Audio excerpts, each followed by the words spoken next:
Bom dia, Rafael, Diene, ouvintes. Essa semana eu me proponho a conversar com vocês sobre essa data de triste memória que marca um momento muito difícil da vida política, econômica e cultural do Brasil. Eu estou falando do 1º de abril, dia em que os militares, apoiados por vários setores empresariais, por parte de camadas médias da sociedade brasileira, usurparam o poder dos civis no país, e no caso específico, de 64, usurparam o poder do João Goulart, que era o presidente e havia sido vice de Jânio Quadros, que em 61 renunciou com a expectativa de retornar ao poder como um ditador nos braços do povo, o que não ocorreu, E depois de assumir o poder, João Goulart deu curso a um conjunto de políticas que buscava aprofundar o processo de democratização do Brasil, o que significava, em largos traços, redefinir as relações do país com os Estados Unidos da América do Norte, redefinir as relações das classes sociais do país entre si, buscando fazer reformas de base que permitissem uma maior participação dos setores populares na apropriação da riqueza produzida nacionalmente. Então, digamos que a lei que controlava a remessa de lucros, que foi aprovada em 1962, e as reformas de base que envolviam educação, reforma agrária, para citar duas muito importantes, foram, digamos assim, o estopim para reunir todos aqueles setores avessos a um projeto de sociedade cujo fim fosse promover justiça, distribuição de renda, e, portanto, a melhoria das condições de vida de todos os cidadãos e cidadãs brasileiros. Então, isso num breve resumo. É evidente que esse processo não se inicia com o governo de João Goulart. Ele tem um momento anterior, que é 1954, quando Getúlio Vargas, então presidente eleito, de modo a impedir uma tentativa de golpe, se suicida e, ao se suicidar, contém aquelas forças que retornariam 10 anos depois, para aí sim dar o golpe no governo popular, eleito popularmente, e cujos objetivos tinham a ver com a adoção de uma política externa independente, com a criação das condições de uma democracia de massa, e, portanto, um conjunto de transformações que já vinha se expressando desde o final dos anos 40, e de modo muito forte, vigoroso, a partir dos anos 50, que tinham tanto uma expressão econômica, nas políticas de substituição de importação, nas tentativas de planejamento econômico, quanto uma dimensão política, quer dizer, uma reorientação das relações do país com outros países do mundo e também um reequacionamento, digamos, das relações entre as classes sociais dentro do próprio país, como eu havia dito, ou seja, as relações entre trabalho e capital, que tem em 1943 um momento importante, que é quando é aprovada a consolidação das leis do trabalho, né, e que avançam vinculadas muito à ideia de industrialização do país, né, e dessas duas outras fortes inspirações, que são as de uma democracia de massa e de uma política externa independente. Muito bem. Então, quer dizer, nós temos num período de 10 anos um conjunto de processos avançando, e esses processos se afirmam também do ponto de vista cultural. Quer dizer, se a gente lembra que é nesse período que a música popular brasileira surge como uma grande expressão, digamos, da alma nacional, como uma tentativa no campo das artes. E aí a gente poderia citar também o teatro de arena, né?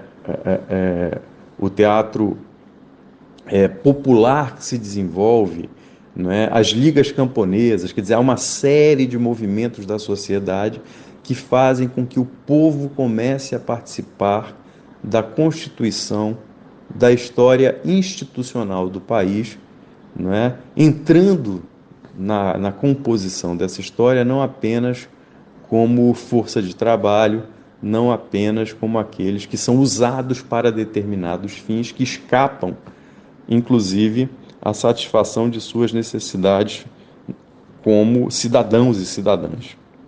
Então, é nesse período que surgem grandes emblemas da música popular brasileira, é que surgem grandes emblemas do teatro nacional, como Augusto Boal.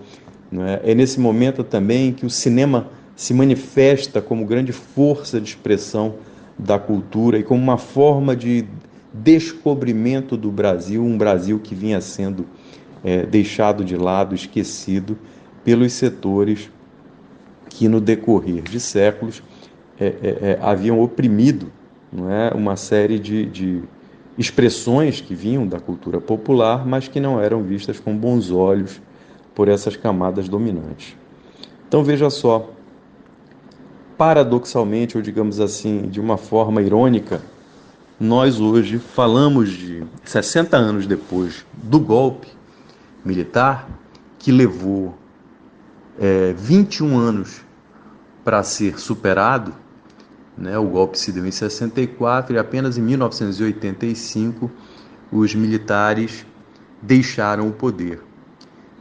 Mas o fato de os militares terem deixado o poder não significou que também tenham saído dele aqueles segmentos da sociedade civil, e aí vale notar certa parte do empresariado nacional e de maneira muito vigorosa setores do mercado financeiro, das finanças já internacionalizadas, não é, permaneceram desenhando ou tentando desenhar aquelas que deveriam ser as políticas nacionais, e particularmente aquelas cujo objetivo era não apenas promover desenvolvimento econômico, aumento da produção da riqueza, mas fundamentalmente aquelas que buscavam, a partir dessa riqueza produzida, promover distribuição de renda e democratização. Democratização não apenas da política ou das instituições brasileiras, mas uma democratização mesmo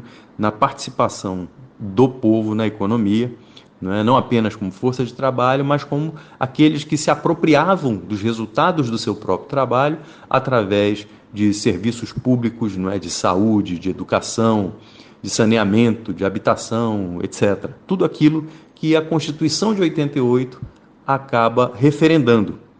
Então, se a gente pega em traços bastante largos também essa história, a gente vai se dar conta do seguinte, que nesse período, que foi o período, digamos assim, a maior experiência democrática ou de democratização que o país já viveu, de 1988 até o presente, se mantém uma luta entre os setores que buscam se apropriar da riqueza nacional e do orçamento público, contra a ampliação da participação nessa riqueza nacional e nesse orçamento público do povo, dos cidadãos, dos eleitores, da classe trabalhadora.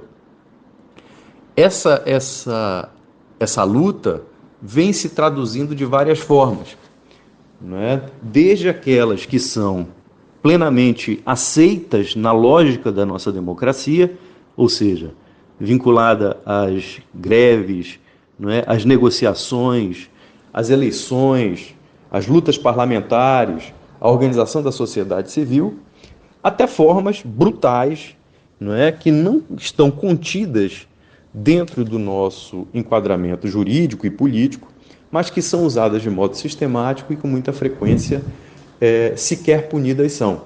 Uma delas são os assassinatos, né, puros e simples de lideranças sindicais, lideranças de movimentos sociais, liderança dos movimentos indígenas, liderança dos movimentos das mulheres, liderança dos movimentos dos trabalhadores. São assassinados, eliminados do mapa, como pessoas que causam incômodo a esses mesmos setores que, ao longo da história nacional, frustram toda e qualquer possibilidade de democratização. E uma outra, outros setores da sociedade têm se empenhado também, de forma ilegal, a fazer o que fizeram no 8 de janeiro, que usurpar novamente o poder daqueles que foram eleitos, ou daquele que foi eleito, né, em nome de uma fantasia, como era também uma fantasia em 1964, relacionada ao que no século XIX se chamava do fantasma do comunismo.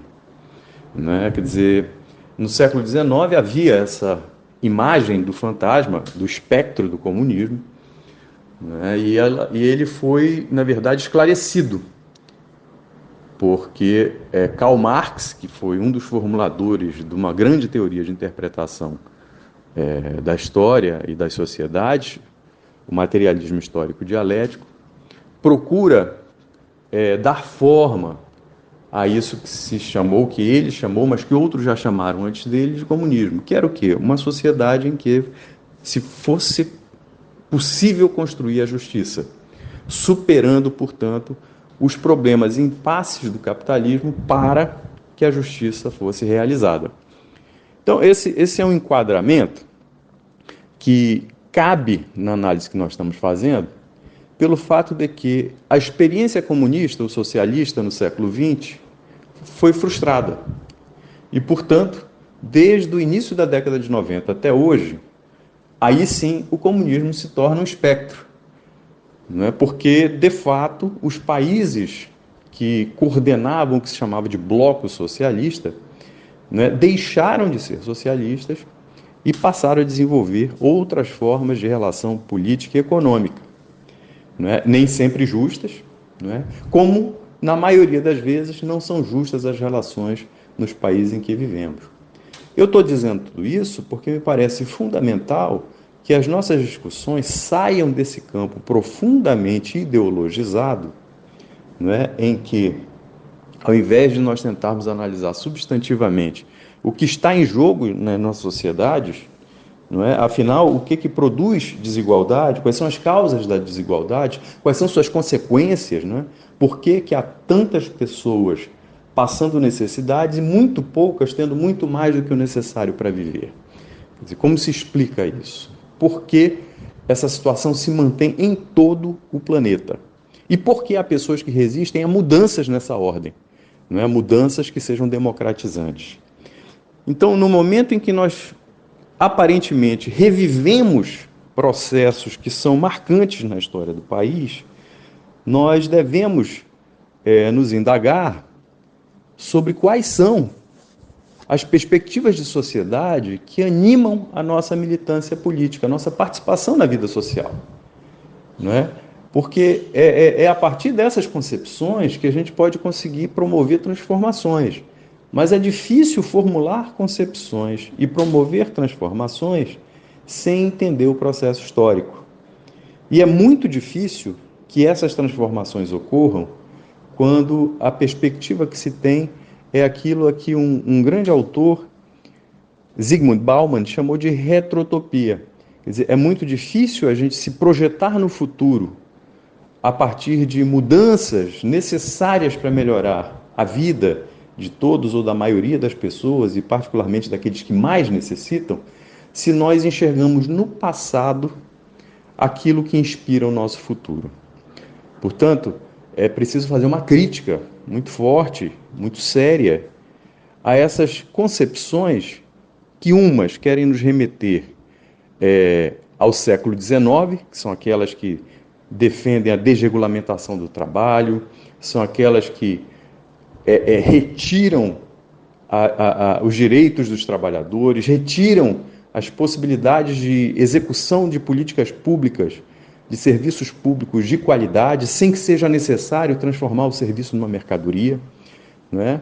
E também é impossível nos projetar no futuro se a gente tenta ou pretende reiterar experiências que, na forma que assumiram, frustraram uma grande perspectiva que estava relacionada com o socialismo e com o comunismo, que era de democratização das relações sociais.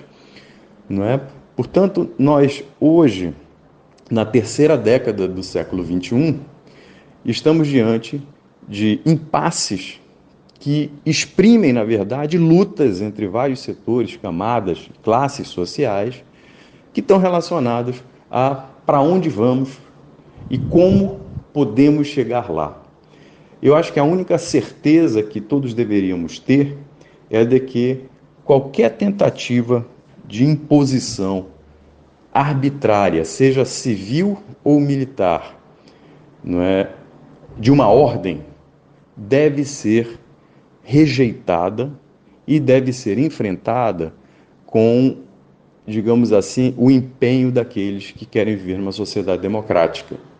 Não é? Sabendo que a democracia não tem uma dimensão apenas política nem institucional. Ela precisa ganhar substância econômica e cultural também. Bom, era isso que eu queria dividir com vocês hoje. Espero que jamais esqueçamos esses momentos dramáticos, trágicos, vividos pela história brasileira, e que eles nos ensinem não apenas sobre o passado, mas também nos motivem a imaginar o futuro.